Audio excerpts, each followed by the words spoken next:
বহরমপুর শহরেই 4-স্টার deluxe premium hotel with luxury and comfort golden retreat.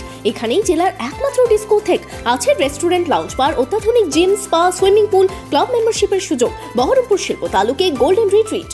চাইপের চর্চার মধ্য দিয়ে জঙ্গিপুরে পথে প্রচারে বিজেপির রাজ্য সভাপতি সুকান্ত মজুমদার। বুধবার সকালে জঙ্গিপুর পৌরসভার 13 নম্বর ওয়ার্ডের গুজরপুরে বিজেপি প্রার্থী ধনঞ্জয় ঘোষকে সাথে নিয়ে চাইপের চর্চায় অংশ নেন বিজেপির রাজ্য সভাপতি।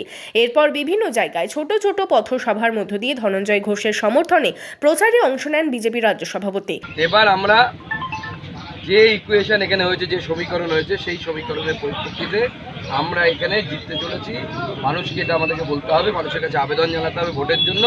মানুষকে বলতে হবে পদ্ম ফুলে ভোট দিন, নরেন্দ্র মোদীকে ভোট দিন। মহান ভারতবর্ষ তৈরি, বিকশিত ভারতবর্ষ তৈরির পথে সবাই মিলে এগোই। এই কথা শুধু মানুষের বাড়ি বাড়ি গিয়ে বলুন, মানুষ ভোট দেওয়ার জন্য রেডি আছে। মানুষ এই চোরেদেরকে সহ্য করতে পারছে না। 26,000 চাকরি নষ্ট হয়ে গেল মমতা বন্দ্যোপাধ্যায়ের জন্য। এখন আরও কত নষ্ট হবে কোনো গ্যারান্টি নেই। কোথায় চুরি করে রেখেছে আমরাও জানি না।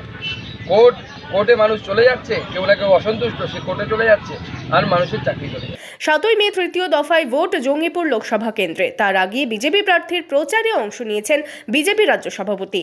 মঙ্গলবারের পর বুধবারও প্রার্থীর সমর্থনে রোড শো রয়েছে তার। Bureau report, Madhyabanga news.